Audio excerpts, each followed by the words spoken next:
Hare Krishna Prabhu, please accept my humble obeisances, all God's Sri Prabhupada. Welcome to our program. His Grace Vijay Das. Hare Krishna Prabhu, welcome.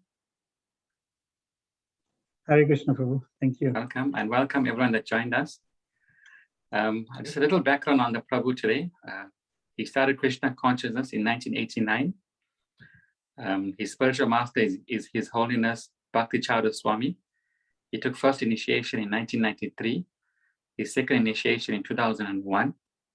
From 1990 to 1995, he served at the ISKCON Hillbrow Temple, where he did a Sunday feast, book distribution, Back to Godhead subscription, sign up, Harinam, devotee, kitchen services, caring for senior devotees, caring and basically anything else required.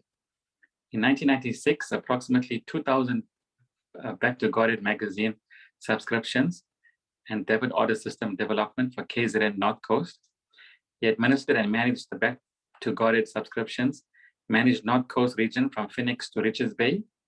He managed the Abhay Charan video subscriptions. From 2000 to current, he had various management capacities at Sri Sri Radhanath Temple and KZN region. As part of the regional board member, he was the vice president and also the management board member. He's the director for financial management, legal compliance, human resources, strategy, assistant to temple presidents in various capacities. He's a regional secretary, member of the SANC EXCO. Sorry, Prabhu, I'm not sure what SANC stands for. South African National Council. South African National Council Executive Committee. Okay, thank you, Prabhu. He's also the director in ISKCON South Africa for the property company. It's also the volunteer program where he assists many festivals as well. Prabhu, if I've missed out anything, please, you're welcome to add on. But I'm quite amazed by all your services. Please accept humble obeisance, Prabhu. We hand over to you. Too much already. It's just the name is fine. Thank you so much. Hare Krishna. Thank you, dear devotees, for joining. And Bhakti Chowdhury Mataji from Hungary. Wonderful to see you. That you've joined us. We haven't had the pleasure of meeting before. Thank you so much. And to the other devotees. So I thought we'll just start by chanting Jai Radha Madhava first, and then we'll go from there, talking about tonight's topic. Jaya Radha Madhava Jaya Kunja Bihari Jaya Radha Madhava Jaya Kunja Bihari Gopijana Vallabha Girivardhari Gopijana Vallabha Girivardhari Yashodanandana Vrajanandana Yashodanandana Vrajanandana Yashodanandana Vrajanandana Yashodanandana Vrajanandana Yamunatira Vanachari Yamunatira Vanachari Jai Radha Madhava Jaya Kunja Bihari Radha Madhava Jaya Kunja Bihari Hare Krishna Krishna Krishna Hare Hare Hare Rama Rama Rama Hare Hare Hare Krishna Krishna Krishna, Hare Hare, Hare Rama, Hare Rama, Rama Rama, Hare Hare, Hare Krishna, Hare Krishna, Krishna Krishna, Hare Hare, Hare Rama, Hare Rama, Rama Rama, Hare Hare. Jaya Prabhupada, Prabhupada, Jaya Prabhupada, Jaya Prabhupada, Prabhupada,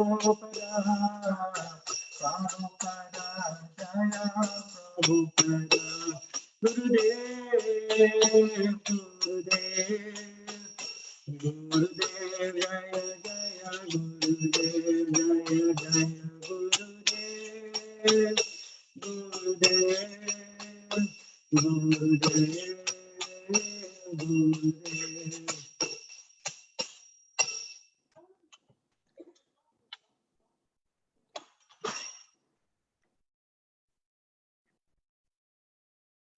Om Jnana Timirandasya Jnananjana Shalakaya Chakshurunmilitam Yena Tasmai Shri Gurave Namaha.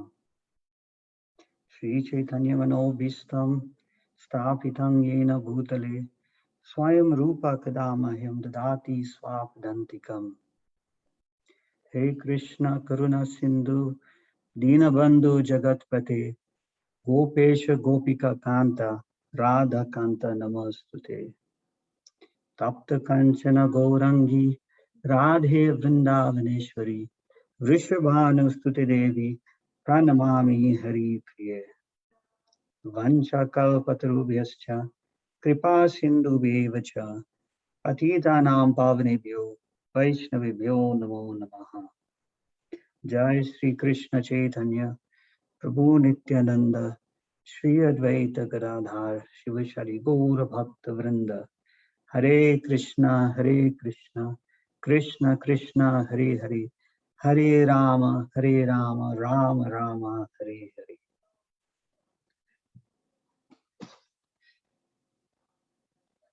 Hare Krishna, dear devotees. Thank you for joining this evening. Today, we wanted to talk about from Bhagavad Gita. I just want to quickly try and share my screen and see if I can bring up this PowerPoint that we've got.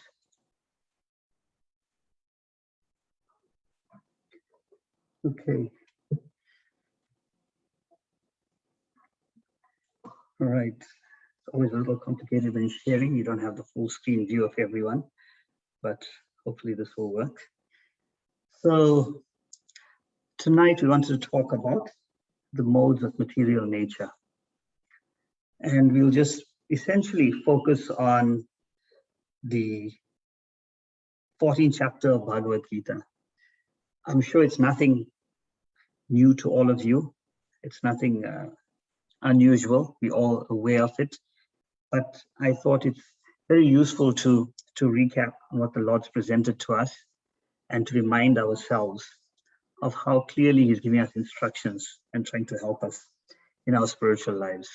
Of course, in Bhagavad Gita chapter 14 and also in chapter 17, the modes of material nature are talked about quite a lot, different aspects of it. So tonight we'll focus more on chapter 14 and what the Lord is instructing us in that area, hopefully to just remind us and give us a taste for listening to that and reading that again.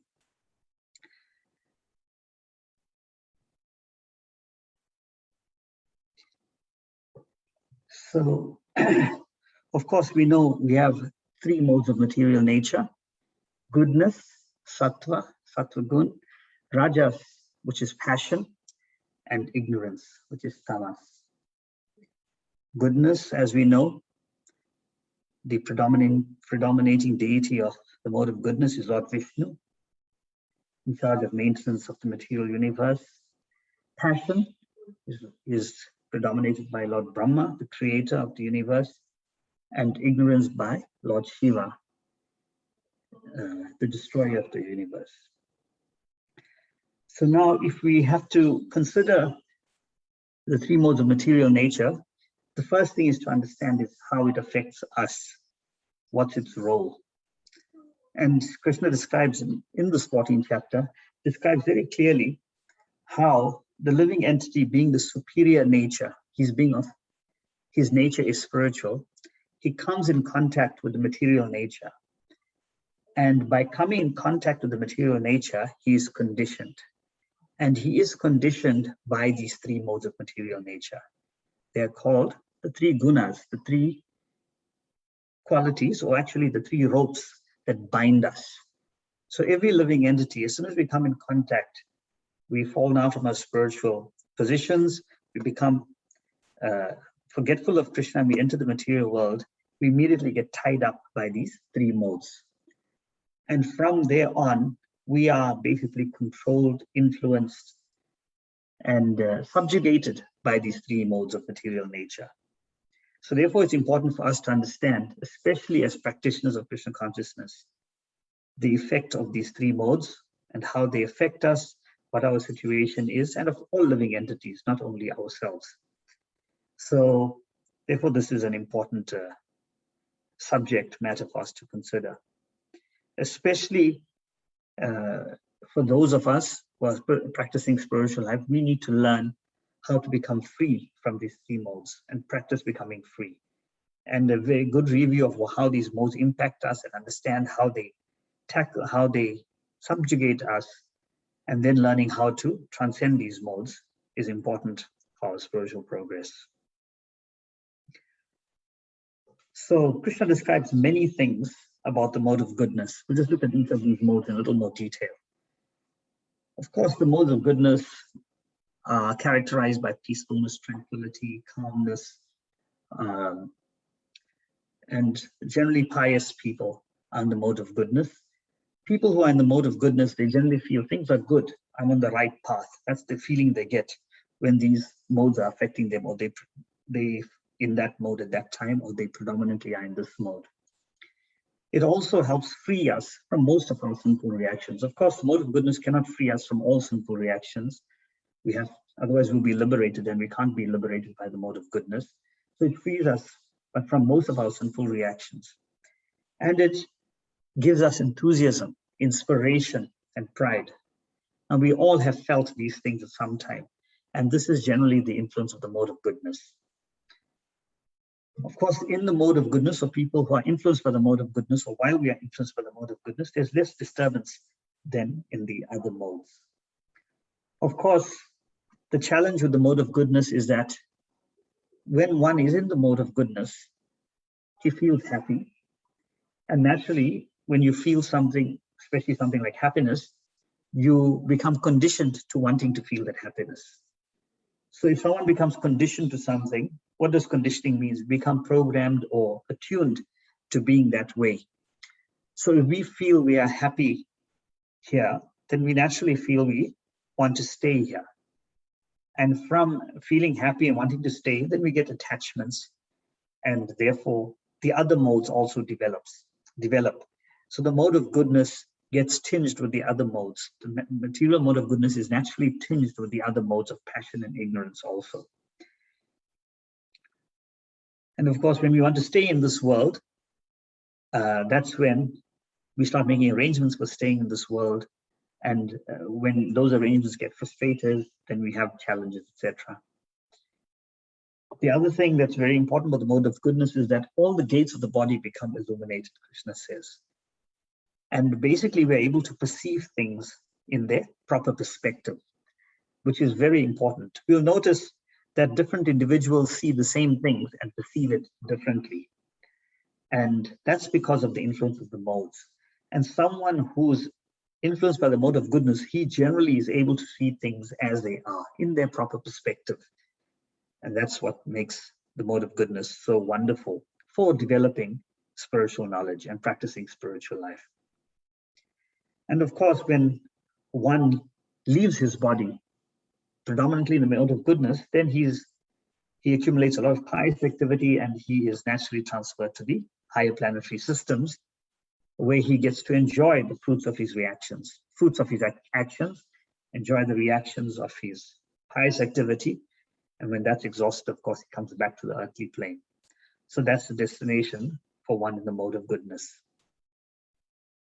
And very importantly, real knowledge can develop when one is in the mode of goodness.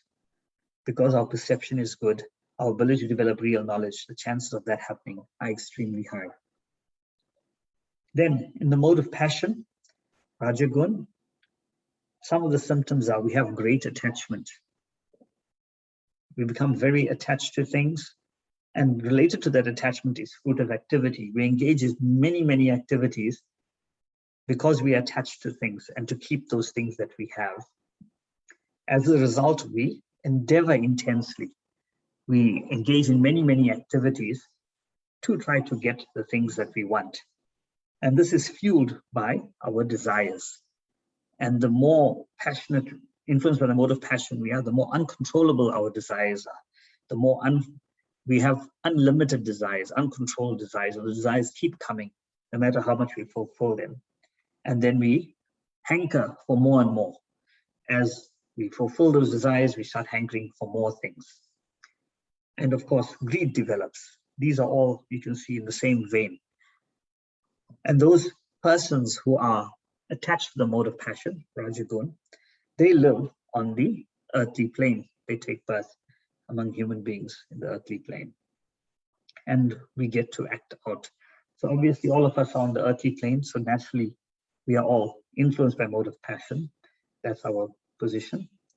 And of course, we take birth in amongst the fruit of workers, where we can act out those desires and our endeavors to fulfill those desires. Then, of course, we have the mode of ignorance, tamagun.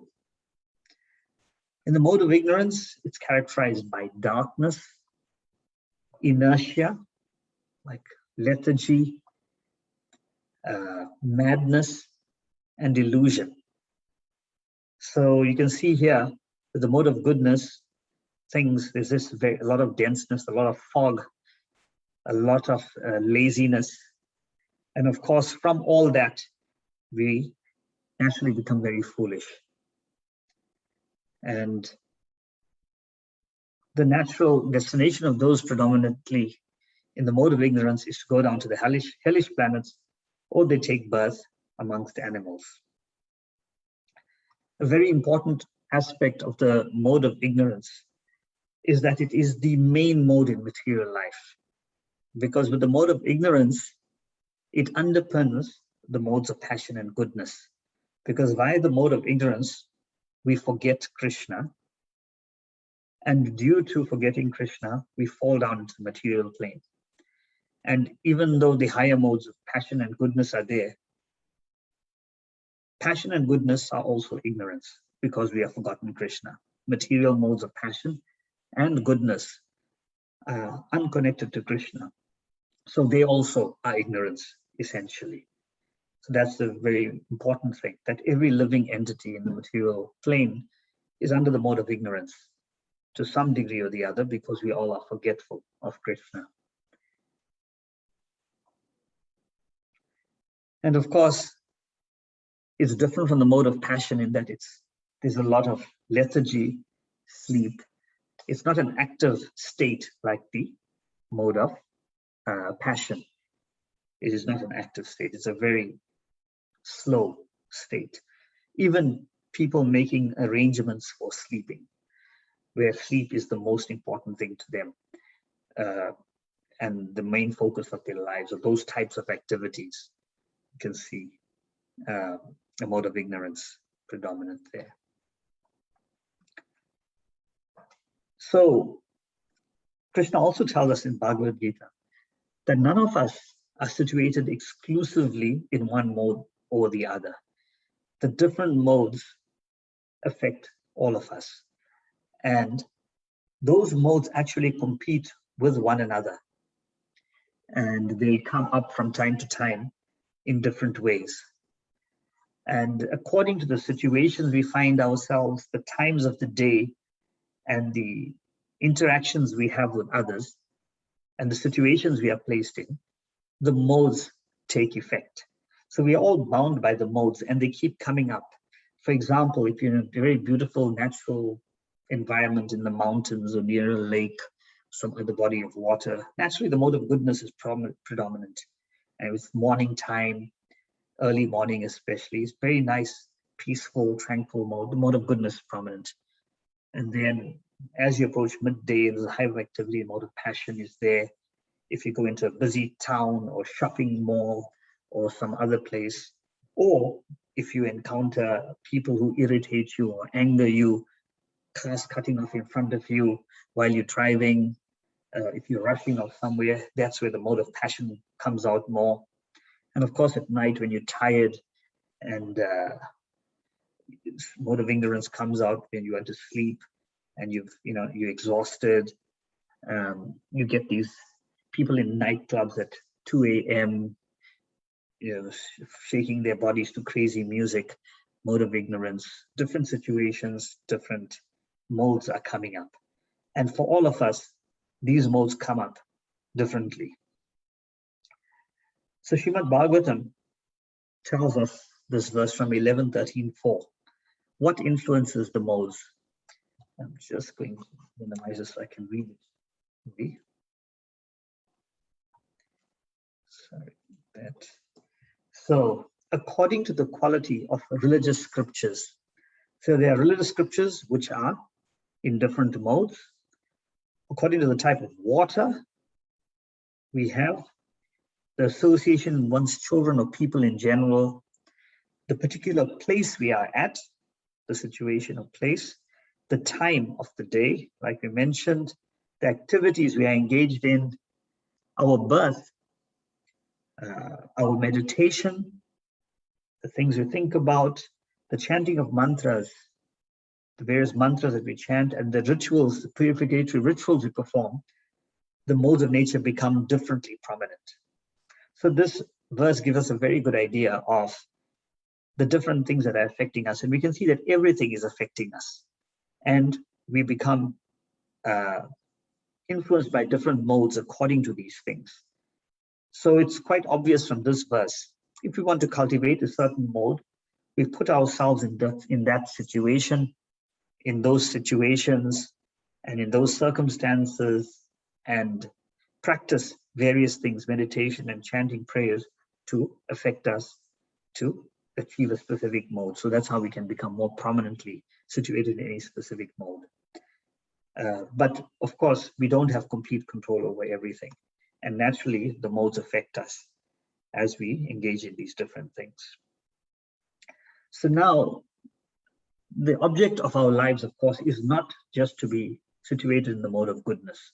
Although it does sound pleasing, it is still ignorance in that it is bereft of anything to do with Krishna, firstly, but from a devotional perspective. But even so, the mode of goodness gives us access to the higher planets where we exhaust our activities and come back to the earthly plane. So there's no permanent happiness in it. And even while we're having some sort of happiness within this world, in the mode of goodness, birth, old age, disease, and death are there. So there's suffering at every turn, no matter how much in the mode of goodness we are situated. It's always mixed and tinged with passion and ignorance also. There's no chance on the material plane to have pure goodness.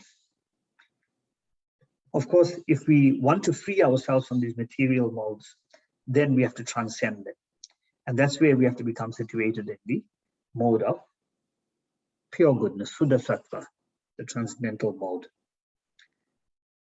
Krishna also tells us in chapter 14 how we can transcend these modes. And one very important lesson he gives us is that we must learn to see that the three modes are the actual performer of activities. So he said, if we can see that actually everything is happening by the modes of material nature, and if we get knowledge of him, then we can transcend these modes. So that's a very important point. We should see everything in this world as being performed by the three modes of material nature. Although we see people, we have friends, family, work colleagues, etc., we have to understand that everybody is acting under the influence of these three modes. So therefore, we shouldn't get too absorbed in how they are acting and how they are responding, because it's actually the three modes and the influence of the modes by which they are almost helplessly acting. Of course, the living entity has the ability to desire, and based on those desires, these three modes are controlling him, and he's fighting with these three modes or being just subjugated by these modes according to different circumstances. So actually, it's not really that person that's acting like that. And then in text 22 and 225, he's basically telling us that we shouldn't hate or love anything. We should remain very neutral and undisturbed by seeing everything like this. So that's how we transcend the modes, by being neutral, seeing that actually the three modes are performing all these activities that affect us and that take place around us. And that's with knowledge of Krishna combined that can help us transcend the modes. And of course, that knowledge of Krishna comes from proper education from the authorities, the spiritual master. If we have knowledge of Krishna from the spiritual master, we remain neutral and undisturbed and see how the modes are acting. That's the mechanism by which we can transcend the modes of material nature. And at the end of that chapter, he says that if we engage in full devotional service, that's how we can transcend the modes of material nature also. So you see that Srila Prabhupada made the arrangement for us to have this knowledge, the spiritual master, where we get to understand how the three modes of material nature interact, remain undisturbed by it, and engage in devotional service. We have all the ingredients to transcend the modes of material nature.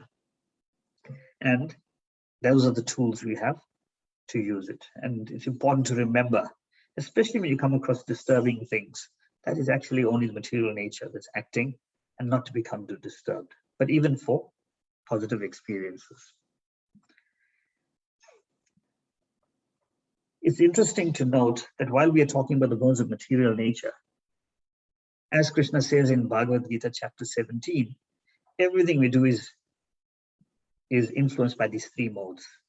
The food that we eat, he describes the different types of foods that are in the mode of goodness, passion, and ignorance. The charity we do, the austerities, our faith, everything is impacted by these three modes, because the three modes form the backdrop of everything we do. So even our devotional service is impacted by the three modes of material nature. In Srimad Bhagavatam, Canto 3, Chapter 28, text 7 to 12, here we get some information on the modes of devotional, the modes of nature affecting devotional service. And it said that devotional service in the mode of ignorance, here's some of the symptoms.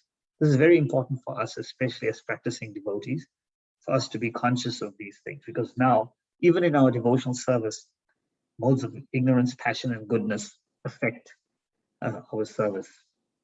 So one in the mode of ignorance, who's doing devotional service influenced by the mode of ignorance, he is envious, he's proud, he's violent, and he's a separatist. I'll speak about separatists later. He thinks he's the best devotee, and the recommendation is that we avoid such devotees but offer respect from afar. So although someone is a devotee, if he's influenced by the mode of ignorance, even his devotional service is tinged by all these qualities.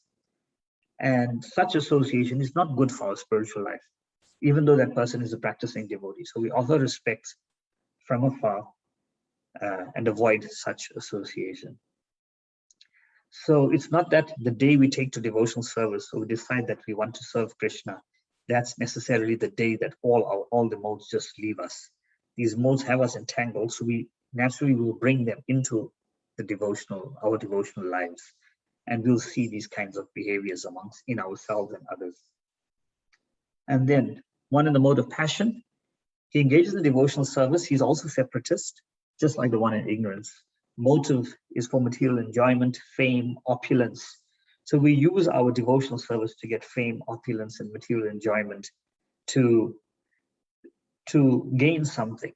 you can see the qualities of the material mode of passion coming in through our devotional service. So in devotional service, we do things with these motivations.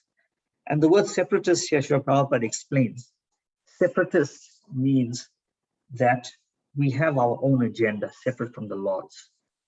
In devotional service, we are meant to be serving the Lord. That's the essential point of devotional service. That's the point of engaging in devotional service, how to please the Lord.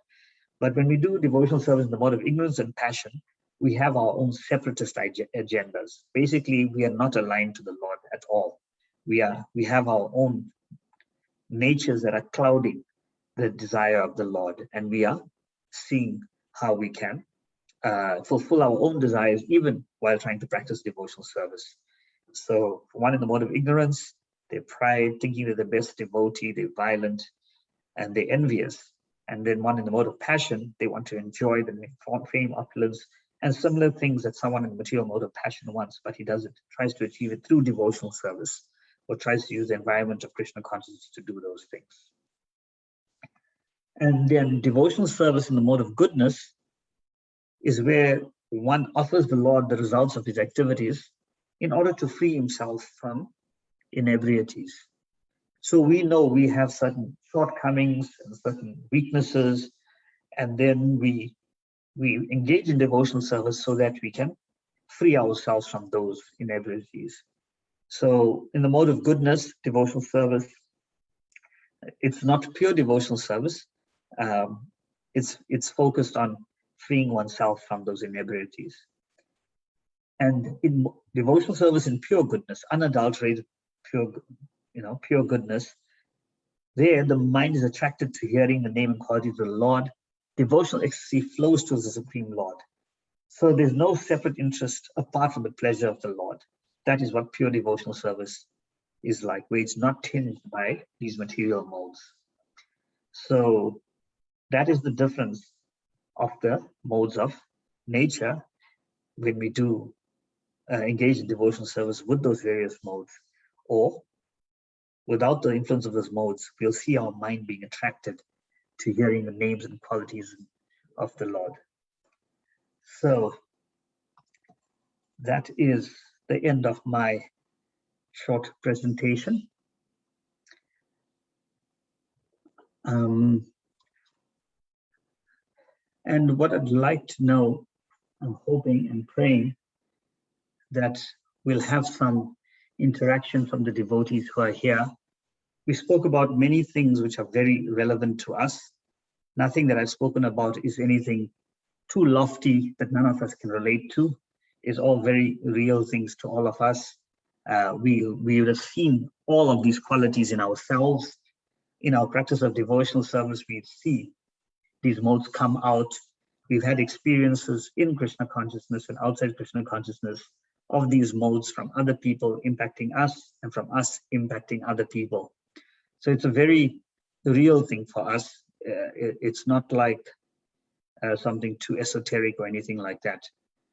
And the reason I actually wanted to talk about these three modes of material nature is that very often we forget that when we are practicing Krishna consciousness, we kind of have very high expectations from everyone around us. We expect that everyone's going to be a pure devotee. So we need to have a little space to allow people to understand that everyone around us and ourselves, we are conditioned and we are influenced by the modes of nature, and we will make mistakes, we will falter, we will respond inappropriately. We will act inappropriately, we will say things to hurt people, and people may say things to hurt us. So that's to be expected.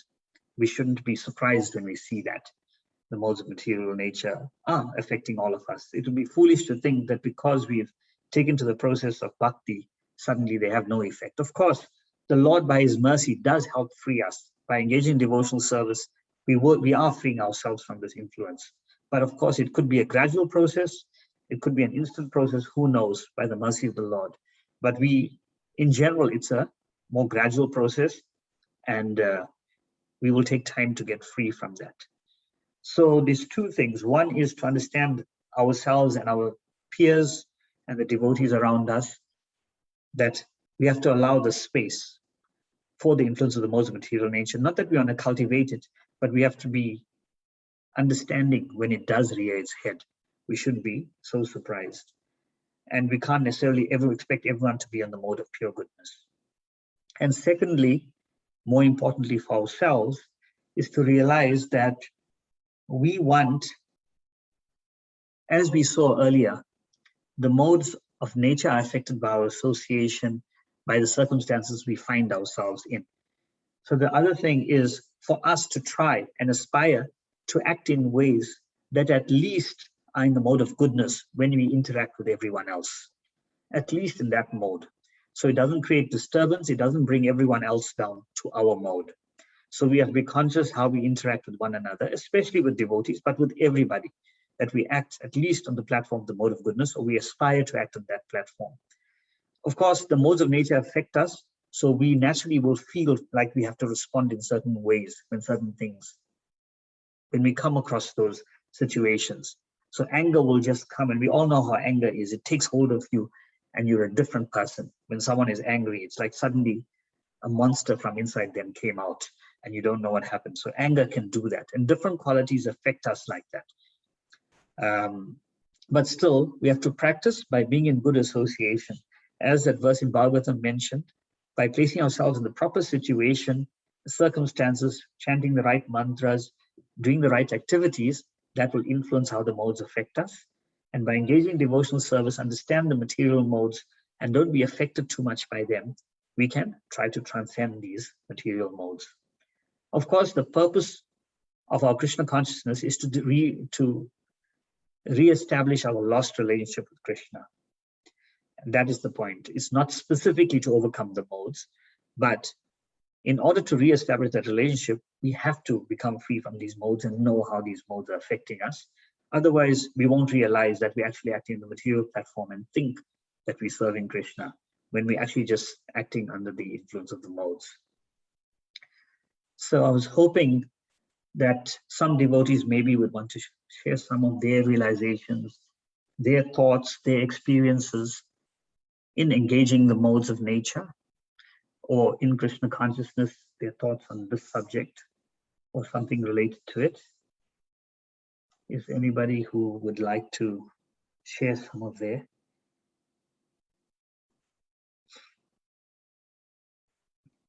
You can even type in the chat box if you're shy to speak. I've got it open so I can see that.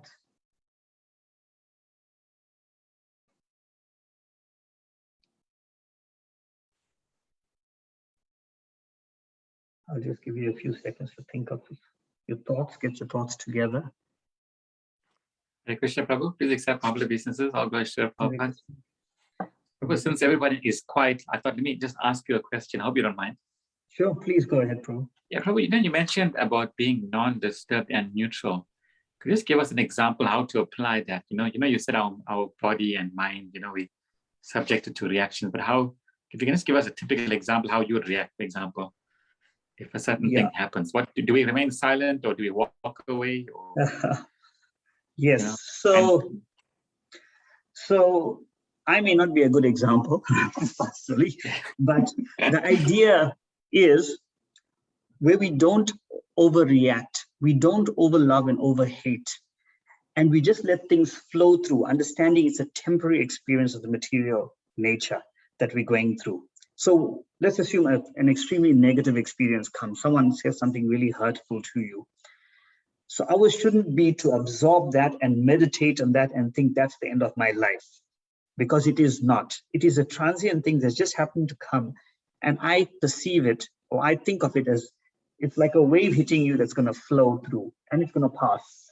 So it's not something that you have to get. Of course, when a wave hits you, you will get shaken a little, but then you come back to your normal position. It's not something that is meant to define who you are and everything you do. So we have to place a little distance between those experiences and us so that we don't get too affected by them. Of course, it depends on relationships. If I've got a very strong relationship with you and I confide in you and then you hurt me, obviously I'm more vulnerable to being hurt by a person who's very close to me. So that's a slightly different setup, but still we have to understand that material nature affects everyone, even the people closest to us. So when we place too much of faith on our family relationships or our friends, it will hurt us ultimately. But because we are comfortable with them, we allow ourselves to get closer, but the risk of hurt is more, definitely, no doubt. But even when we invest in those relationships, we have to understand that even if it's with the devotee, there's a material tinge to that relationship where we're getting something out of one another. So even if something goes wrong, it's not that now I must become depressed about it or I must become affected by it. The main thing is to keep focused on our goal. The goal is to reestablish our loving relationship with Krishna and all his parts and parcels. And as long as we keep him in the center, it'll help us. But definitely it's not an easy thing because of our egos and what we have as expectations from everyone else, we will be affected when different things happen to us. But you'll notice that some people are affected more and some people are affected less, right? And that's the neutrality that some people have. There's a little distance between themselves and their experiences than just being defined by everything that happens in and around you, which is important to have that gap, like a shock absorber cushioning, so that you can deal with it better and it doesn't disturb your overall focus of your spiritual life. Yes, I hope. Yeah, it's basically not to invest too heavily in those things. Thank you. Thank you so much, Prabhu. Leela Balaram has his mic unmuted. I'm not sure if he wants to say something. Also, Ravindra Prabhu, I see he's unmuted. Please carry on. Yeah, I read in the Bhagavatam 11th canto, a sober person, even when harassed by other living beings, should understand that his aggressors are acting helplessly under the control of God, which means the three modes of nature as well. So today I was hearing a lecture by Radhesham Prabhu, and he was saying that even though our temple was attacked in Bangladesh, and even though these people are acting under the modes of nature, still we should forgive. Still we should be able to tolerate and be able to respect. So the idea of being sober, the idea of being able to tolerate, the idea of being mature in our spiritual practice, where does it come from, that understanding of being sober, the understanding of being forgiving, and the understanding of being respectful to other living beings? How do we develop the qualities of that understanding of being sober, being peaceful, being forgiving, being merciful, understanding the point of what Krishna is saying, that even though others are affecting us like this, still we should be able to be sober and understand they're acting helplessly. Thank you. Thank you, Prabhu. It's a really wonderful, some really wonderful points you raised, Prabhu, from those verses and from Radhesham Prabhu. Yeah, it's very important actually that if we deeply analyze the things that affect us. So sometimes in the guise of Krishna consciousness, we act out material desires. I'll give you an example. Like, we know that for a devotee to be disturbed at the hurt of another devotee is okay, because that devotee is a devotee of Krishna, and it's offensive to that devotee, and that devotee is hurt. So naturally, we don't want that situation. But as an example, when we are reacting because we feel we could be attacked or we could experience the same thing, then it is more about ourselves, about preserving ourselves and wanting our own well-being. Like, you'll notice that certain events hit home harder than other events that we see, right? And the more that we identify with those events, the more they hit home to us. So when something we identify as being devotees, we identify as being members of ISKCON, we identify as being of this background, of this color, of this gender, then when things happen to people like us, we naturally feel more affected because we feel it could happen to us. And that is generally more about ourselves, worrying about what affects us.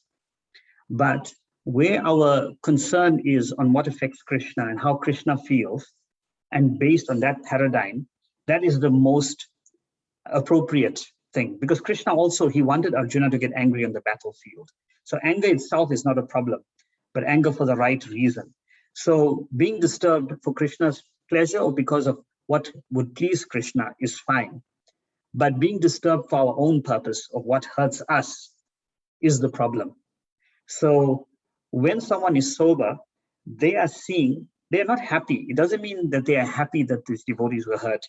They see that they feel for these devotees, but mainly because of the relationship to Krishna. And on the other hand, when we feel for them, we feel, oh, that temple could be attacked, so maybe my temple can be attacked, which is in the next town, and we are scared. That's got a different paradigm to it. It's more about ourselves and looking after ourselves. So that's the difference. It's not based on Krishna. So generally, the more mature devotees, they are basing everything on what pleases Krishna and what works for Krishna, and not specifically on their own identities and their own situations. Because even as being members of ISKCON, that's the kind of identity we adopt, right? Because when another temple was attacked in Bangladesh, we didn't feel anything too much as compared to an ISKCON temple being attacked, right? Because an ISKCON temple, that's our temple being attacked. And that's our kind of identification we have. So naturally, we feel more about that. But it is not necessarily that this is Krishna is most displeased when an ISKCON temple is attacked versus another temple, as an example, from the absolute perspective. So yes, so you see, devotees have that. We have to understand that perspective of what pleases Krishna, and then understand how you said that everyone's helplessly acting. People, what sparked that violence was some kind of instigatory act of putting that Quran there. So people are almost helpless. You may say it's like someone pushed the right buttons to make that happen. And that's how the material nature is working. You push the right buttons and people just respond. Even though we are so-called intelligent and so-called so many things, the modes of nature have got us gripped. And if you push the right buttons, I will act in these ways. And if I push the right button, something else will happen. So, and we can't really we are responsible for our actions, no doubt. We're acting according to our karma, etc. We are responsible. But we can't make that be the cause of that living entity who's part and parcel of Krishna not having access to Krishna's mercy. He has to still have access because he is part and parcel of Krishna. He's just in that state at the moment, and he has to get out of it, just like how we have to get out of it. Thank you, Prabhu. I hope it was a very deep question. I hope I contributed something to it, but you're welcome to contribute more if you had any further thoughts.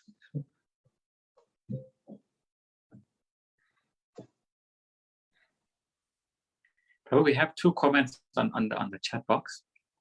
Rivash Prabhu says, Hare Krishna Prabhu, thank you for the informative lecture.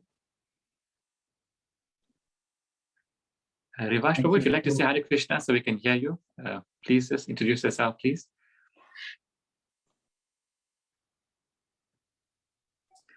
Also, okay, if you're not available, we have also another comment from Bhaktan Quadruta Paul. Mataji said, thank you so much, Prabhu, for the beautiful Nectarian class and bhajan.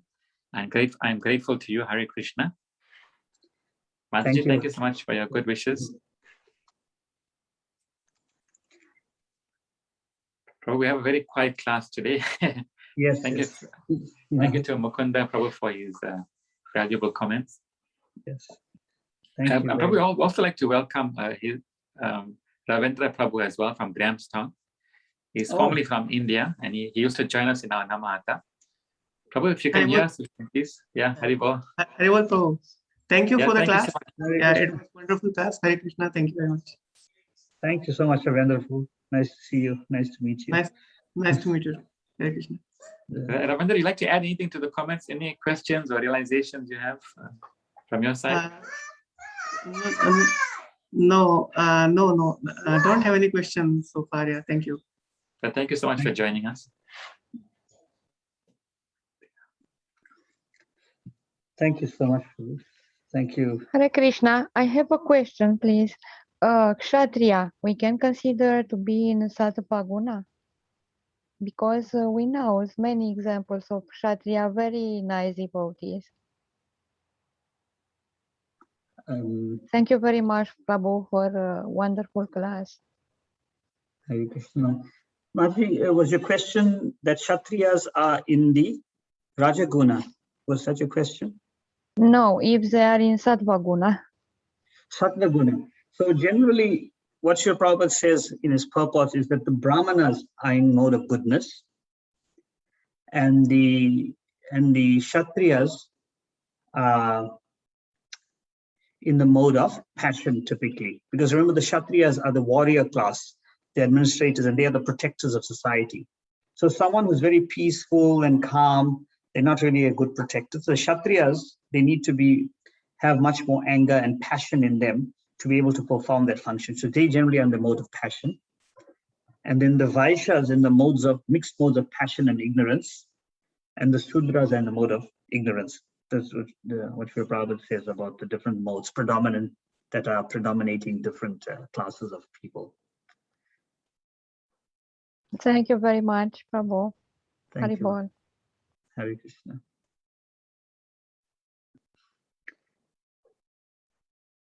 Well, thank you. And we also welcome Rishan Bipat that has joined us as well. As he is a new person that has joined. Hare Krishna, welcome to Rishan Bipat. Krishna, sorry, that's actually my husband's name. It's Shama Premi. Oh, Shama Premi, thank you. Thank you so much, Mataji, for joining us. Do you like to add any of your realizations, Mataji? Thank you so much for joining us. Or questions? No, I don't have any realizations, but thank you so much to my father, Ramaji Prabhu, for the class. Oh, wow. Thank you so much. Wow. Thank you so much. Yeah, Prabhu, I'm quite amazed. You know, I saw your bio. You said most of your family are devotees. You know? So it's so nice to hear that. Yeah, we're very fortunate. Like my parents, my wife's. Actually, I was introduced to Krishna consciousness by my wife. Okay. When I met my wife, she introduced me, and her family were devotees already from the 70s. And then we took to Krishna consciousness after that. Yeah. And fortunately, our family members all took to Krishna consciousness also. My siblings, my parents, and all that. It was wonderful. Wow, that's amazing, Prabhu. Thank you. Thank you. Okay, Prabhu, if you'd like to just end with a few minutes of kirtan, if you don't mind. I see there's no other comments or questions. Sure, you can do that. Thank you so much. Thank you. Thank you, devotees. Namo Vishnu Padaya Krishna Pristaya Bhutale Srimate Bhakti Vedanta Swami Nityanami Namo Vishnu Padaya Krishna Pristaya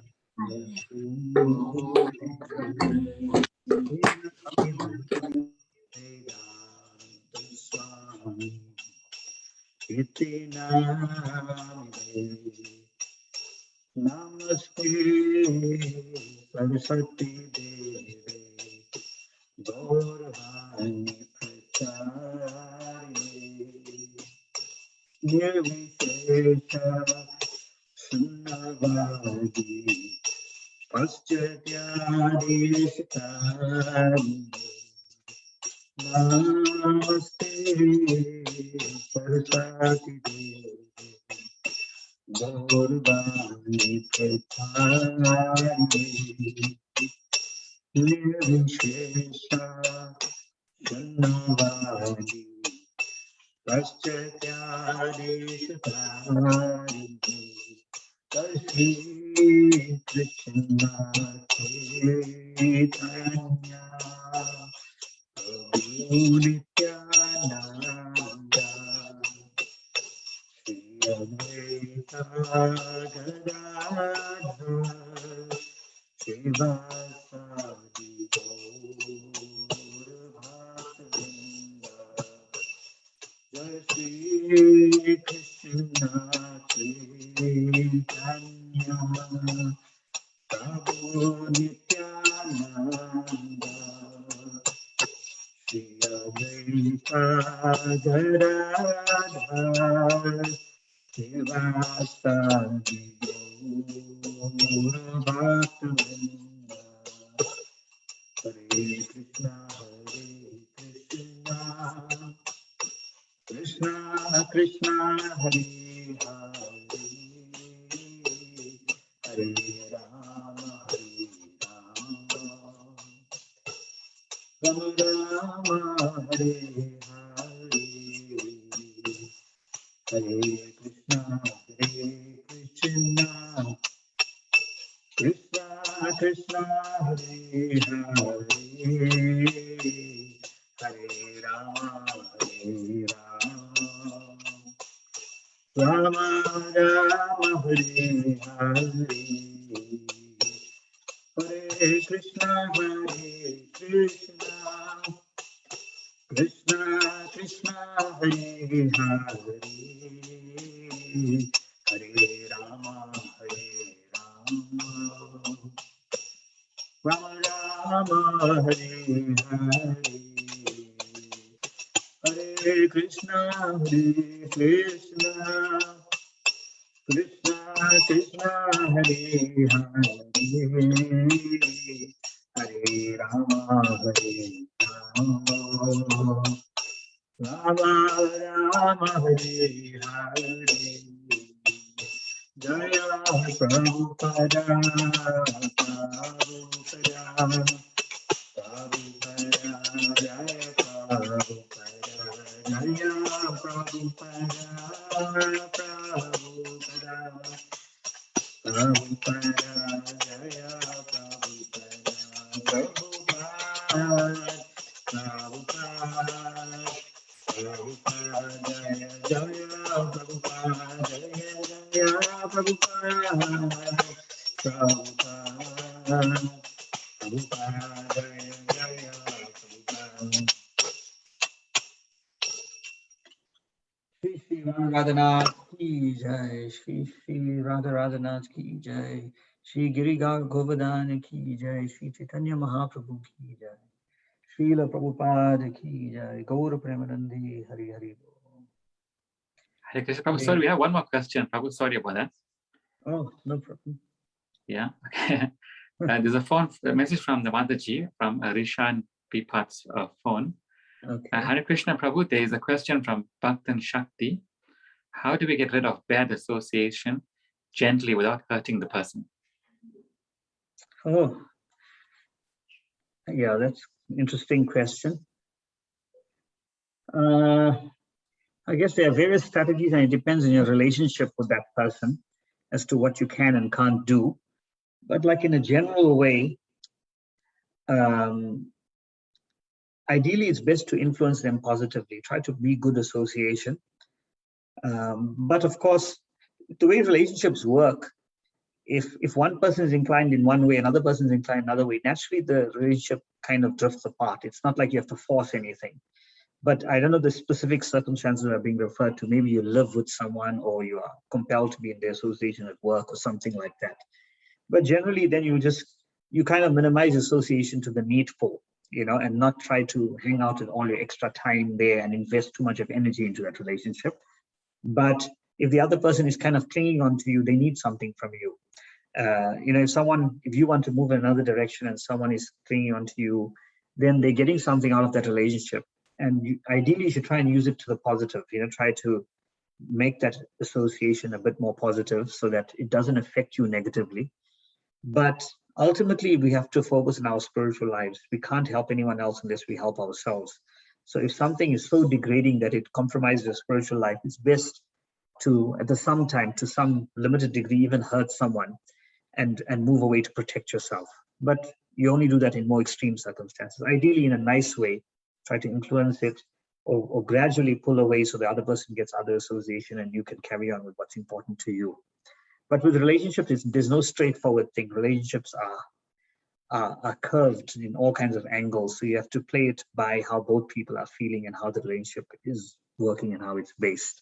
It's not a clinical thing, typically that we could just do. And sensitivity to another person's feelings is a very important part of love and even our relationship with the Lord, how we make others feel. So we have to be very careful of that, especially if we want to inspire them in Krishna consciousness. It's important that we don't come off too harshly with them. I hope that helped Shakti answer this question. Thank you.